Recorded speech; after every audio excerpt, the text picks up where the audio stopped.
मैं Amit Kumar Shrivastava, regional bureau chief, Devipatan मंडल गोंडा।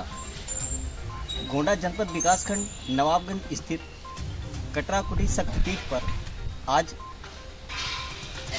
मुंशी प्रेमचंद्र के द्वारा रचित उपन्यास तेतर के ऊपर आज एक यहाँ पर नाट्य रूपांतरण हुआ है, जिसका मंचन यहाँ पर अशोक श्रीवास्तव जी के द्वारा कराया गया है। हमारे साथ इस कटरा कुटी शक्तिपीठ के महंत चिन्मयानंद महाराज जी मौजूद हैं।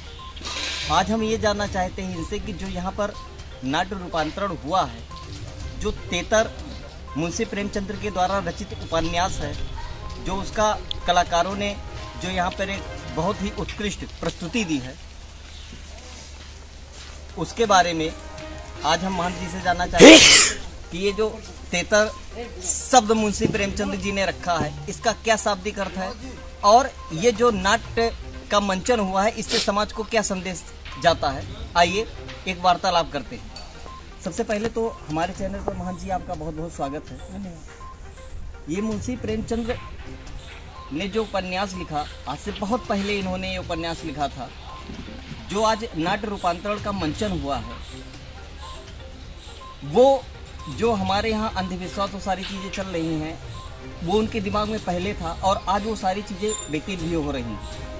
हम आपसे ये जानना चाहते हैं, दर्शकों को आप ये बताएं कि जो मुंशी प्रेमचंद्र जी ने ये तेतर शब्द का जो एक टाइटल रखा, इसका शाब्दिक अर्थ क्या? सृष्टि की रचना के साथ साथ भारतवर्ष में बेटियों के सम्मान की बात तो मंचों पर कही गई, सहर्ष लोगों ने स्वीकार किया, लेकिन व्यवहारिक जीवन में जिस परिवार में बेटी पैदा हो जाती है तो ऐसा लगता है उस परिवार में कोई मातम जैसी स्थिति आ गई। यह दुर्भाग्यपूर्ण है। और तेतर से मतलब मेरा है कि एक बेटा, दो बेटा, तीन बेटे के बाद अगर कहीं बेटी हो गई तो ये माना जाता है ये माँ बाप मर जाएंगे या ये बेटी बहुत ही अभागन है, इसके आने से मेरे परिवार की स्थिति दुर्भाग्यपूर्ण हो जाएगी।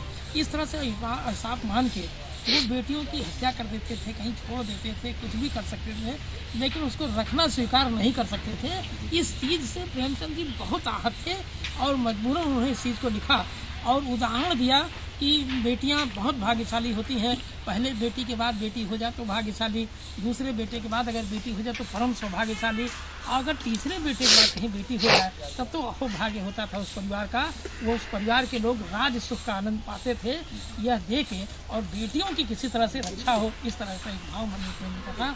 और आज भी अपने भारतवर्ष में जैसे किसी परिवार में बेटी पैदा हो जाती है तो तुरंत लोग दुखी हो जाते हैं, लेकिन आज सरकार ने, भारत सरकार ने, उत्तर प्रदेश सरकार ने एक तरफा निर्णय लिया है कि अब अगर बेटी आपके परिवार में पैदा हो जाए, बेटा चाहे बेटी, उनके शिक्षा की बात, उनके सगाई की बात, सारी चीज़ें, सारा बोझ सरकार उठाएगी। एक बेटी की शादी में सरकार 51,000 रुपये दान दे रही है और इस योजना को भी 1 लाख करने जा रहे हैं। इसलिए मैं भारतवर्ष के पुरुष प्रधान देश को ये बताना चाहूँगा कि अगर बेटियों के सम्मान में आपने कहीं कोई कमी की तो आज भी ये दुर्घटनाएं घट रही हैं। ये जो दुष्परिणाम हम सब लोग देख रहे हैं, नाना प्रकार की स्थितियाँ, दुष्कर्म की घटनाएं जो घट जा रही हैं, अभी इतनी बेटियों के बाद तो ये स्थिति है। और जिस दिन भारतवर्ष में बेटियों की कमी हो जाएगी, विश्वास कीजिए स्थिति क्या हो सकती है, अपनी संस्कृति मिट जाएगी, कुछ भी नहीं रह जाएगा। बेटियों का अपमान, पत्नियों का अपमान, माताओं का अपमान, दादियों का अपमान, ये महिला वर्ग का अपमान, स्त्रियों का अपमान, भारतवर्ष का अपमान है। इनके अस्मत की रक्षा के लिए हम सब लोगों को कमर कसना चाहिए। इनके सम्मान में अगर कहीं भी ठेस बनने की स्थिति पड़ रही है, कोई आगे बढ़े चाहे न बढ़े, हमें से प्रत्येक भारतीय नागरिक का कर्तव्य बनता है कि माता बहन और बेटियों के अपमान के समय इस अपमान का बदला लेने के लिए मुझे जो कुछ भी करना पड़ेगा हम करेंगे। आज का जो मंचन हुआ तेतर, निश्चित रूप से भारत में अंधविश्वास की जो स्थिति थी उसको काटते छांटते हुए एक नई दिशा भारतीय समाज को मिली। ये बहुत बड़ी बात है, ये उपलब्ध नहीं है। रानी लक्ष्मीबाई, बेटियां जब पैदा होती हैं तो दुर्गा का नाम भी दिया जाता है।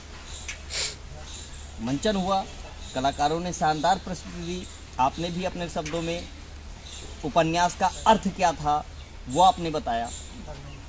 अंतिम संदेश जो एक आम जनमानस तक पहुंचे, उन शब्दों को से वो प्रेरणा लें और साथ ही साथ बेटी बचाओ बेटी पढ़ाओ का जो ये नारा सरकार दे रही है, उसका पथ और अग्रसर हो। 2 शब्द जानना चाहते हैं।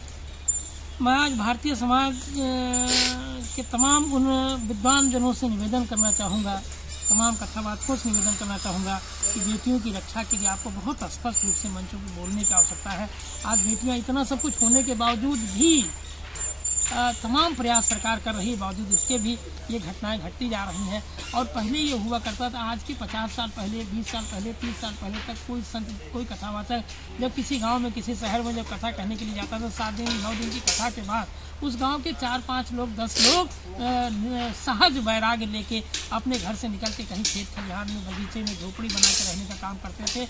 लेकिन आज दुर्भाग्यपूर्ण है कि हमारे कथावाचक इसको ध्यान नहीं दे रहे हैं, इसको गंभीरता से नहीं ले रहे हैं और अपने कथाओं में जो ये नाचने की एक प्रथा चलती चली जा रही है, इस पर थोड़ा सा विराम लगाना चाहिए और स्पष्ट लोगों को बताने की आवश्यकता है कि किसी की बहन बेटी को देखने के बाद अगर तुम्हारे मन में कहीं पाप जैसी कोई स्थिति बनी तो विश्वास करो तुम पाप को अंजाम दे पाओ चाहे न दे पाओ, तुम्हारे पाप जो मन में तुम्हारे पाप आया है, इस पाप को अंजाम देने भगवान तुम्हारे परिवार में पहुंचेंगे और तुम्हारा सर्वविनाश निश्चित कर देंगे। इससे पहले कि तुम पाप की ओर कदम बढ़ाओ, तुम्हें तुरंत लौटना चाहिए अपने परिवार का मुँह देख के, अपनी बेटी, अपनी बहन, अपनी माँ, अपनी पत्नी का मुँह देख के लौटाना चाहिए कि अगर हम किसी के साथ इस तरह के दुष्कर्म की घटना का भाव अपने मन में आने देंगे तो निश्चित उसका परिणाम बहुत ही खतरनाक होगा। जो कुछ भी समाज में हो रहा है शायद कहीं न कहीं ये कमी है। मैं यहाँ के संतों से, कथावाचकों से और तमाम विद्वान जनों से निवेदन करना चाहूँगा, लेखकों से, उपन्यासकारों से निवेदन करना चाहूँगा कि वो इस दिशा में बल दें कि किसी भी बहन बेटी को देखने के बाद आपके मन में पाप जैसी स्थिति भूल से भी न बनने पाए। अगर बनती है तो उसका परिणाम ऐसा होगा,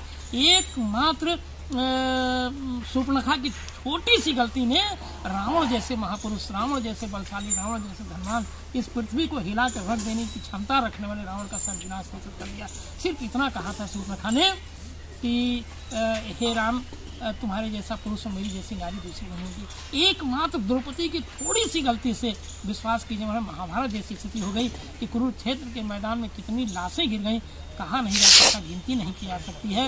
इसलिए मैं निवेदन करूंगा बहन बेटियों से भी कि तुम्हारी मामूली सी चूक से तुम्हारे परिवार का कहीं विनाश न हो जाए। अगर तुम बहन बेटी अगर कहीं तुम चूक करोगी, इस चूक को देखने के बाद तुम्हारे परिवार का कोई व्यक्ति, चाहे पिता हो, चाहे भाई हो, चाहे मामा हो, चाहे चाचा हो, बर्दाश्त नहीं करेगा। निश्चित रूप से जिसने तुम्हारे ऊपर बेटियों पर उंगली उठाने का काम किया है वो उसकी हत्या कर देगा। आज जेलों में जाके आप देखें, पता करें, हम तो घूम घूम कर देखते हैं, ऐसे तमाम बहन बेटी की थोड़ी सी चूक के कारण उनके परिवार के लोग सलाखों के पीछे 302, 307 की सजा भोग रहे हैं। मैं बेटियों से निवेदन करूंगा, बेटों से निवेदन करूंगा, दोनों लोग होश में रहो। किसी के मन में इस तरह का पाप का भाव अगर आया तो तुम्हारे परिवार का सर्वविनाश हो जाएगा, इसे कोई रोक नहीं सकता है। और आज के प्रासंगिक अवसर पर मैं निवेदन करूंगा कि सब लोग अपने मन को पवित्र भाव से रखने काम करें। अगर कहीं कोई इस तरह की स्थिति बनती भी, कोई दृश्य आता भी है तो उसे राधे श्याम कह के देख लो। अगर कहीं कोई स्त्री पीछे किसी चल रही पति के तो वो राधे श्याम है, सीताराम है। अगर कहीं मान लीजिए लड़की आगे चल रही, लड़का कोई पीछे चल रहा है, या पत्नी आगे चल रही है, कोई पति पीछे चल रहा है, तो वो राधे श्याम की जोड़ी है। एक इस तरह का पवित्र भाव मन में अपनवाइए ताकि समाज का भला हो और इसी में हम सब लोगों की भलाई है। संस्कृति बचेगी, बेटियों की अस्मत बचेगी तो भारत बचेगा। जिस देश में भारतीयों का सम्मान नहीं होता है वह देश भारत की दुनिया की धरती से मिट चुका है। तो ऐसे मिटने को नहीं, हमारी भारतीय संस्कृति बहुत महान है और सिर्फ इसलिए महान है कि इस देश ने हमेशा बहन बेटियों को सम्मानित किया है और हमेशा पवित्र भाव से देखने का काम किया है। और मैं समझता हूँ इस पावन अवसर पर संदेश निश्चित काम आएगा देश के। एक आखिरी क्वेश्चन, क्योंकि बहन बेटियों की ही बात हो रही थी, थोड़ा सा टॉपिक अलग है लेकिन उसी से जुड़ा हुआ है। आज जैसे आपने अपने ही शब्दों में बताया कि बेटियों के साथ, महिलाओं के साथ काफ़ी जो है दिक्कतें आ रही हैं, परेशानियाँ आ रही हैं। और दूसरी चीज़, सरकार प्रयासरत है, ऐसा नहीं है कि सरकार बहन बेटियों की रक्षा के लिए प्रयासरत नहीं है। आज जो वर्तमान सरकार है योगी आदित्यनाथ जी की, बहुत अच्छा काम किया है उन्होंने, स्पेशली खानों पर महिलाओं के लिए स्पेशली जो है उन्होंने एक कक्ष की व्यवस्था कर दी है। सरकार प्रयासरत है। हम उन महिलाओं और बच्चों के महिलाओं के बारे में, बेटियों के बारे में आपसे ये जानना चाहते हैं कि आज जो महिलाएं या बेटियां गलत परिस्थितियों का शिकार होके एक धर्म को छोड़ के दूसरे धर्म में जाके शादियां करती हैं, फिर बाद में कई केस ऐसे हुए, अभी बहुत जल्दी ही ऐसे केस घट गए थे जिसमें 50 टुकड़े कर दिए गए, ऐसे काफ़ी केस आए हैं। हम आपसे ये जानना चाहते हैं कि ये आधुनिकता का जो है अभिशाप है कि बहन बेटियों के चाल चलन का, इस बारे में हम 2 शब्द जानना चाहते हैं और साथ ही साथ अपने चैनल के माध्यम से आपके शब्दों द्वारा इनसे हम कैसे बचें, ये आप थोड़ा सा बताएं। आपके सम्मानित चैनल के माध्यम से मैं भारतीय समाज को एक संदेश देना चाहूँगा कि हर बेटी को ये ध्यान में रखना चाहिए कि अगर किसी दूसरे धर्म के या अपने धर्म के किसी लड़के ने आपको देख के, आपकी सुंदरता को देख के, लड़कियों की सुंदरता को देखने के बाद उसने अगर ये कह दिया कि हम तुमसे बहुत प्यार करते हैं, तुम्हें बहुत चाहते हैं, तुम्हें बहुत मानते हैं, तो आदरणीय भारत की बेटियों ध्यान रखना, जो तुमसे ये कह सकता है वो किसी से भी कह सकता है।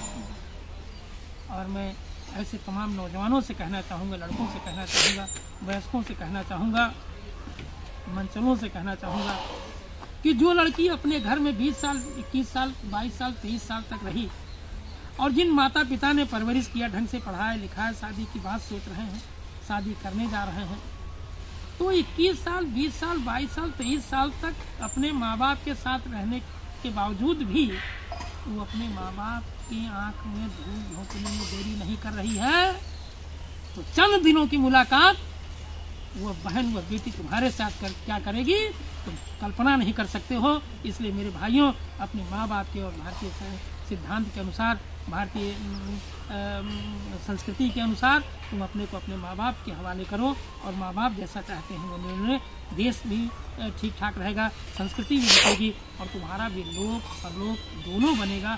अगर कहीं तुम चूके तो दोनों लोग ये ध्यान रखना कि जो तुमसे कह सकता है आई लव यू, वो किसी भी लड़की से कह सकता है आई लव यू। और जिस दिन से तुमको जानकारी होगी कि लड़का सिर्फ मुझसे ही नहीं, ये दुनिया की तमाम लड़कियों से प्रेम करना चाहता है, तुम आत्महत्या कर लोगी। और मैं लड़कों से कहना चाहूँगा कि ये बेटा जो तुमसे आज आई लव यू कह रहा है वो क्या कर सकता है। और ये बेटियाँ 20 साल तक, 22 साल तक, 23 साल तक, 24 साल तक अपने माँ बाप के साथ रहने के बावजूद, सारा सम्मान पाने के बावजूद भी जब ये अपने माँ बाप की नहीं हुई तो तुम्हारी क्या होंगी। मैं समझता हूँ ये संदेश बहुत छोटा है लेकिन बहुत दिव्य है, सबको इस पर ध्यान देना चाहिए।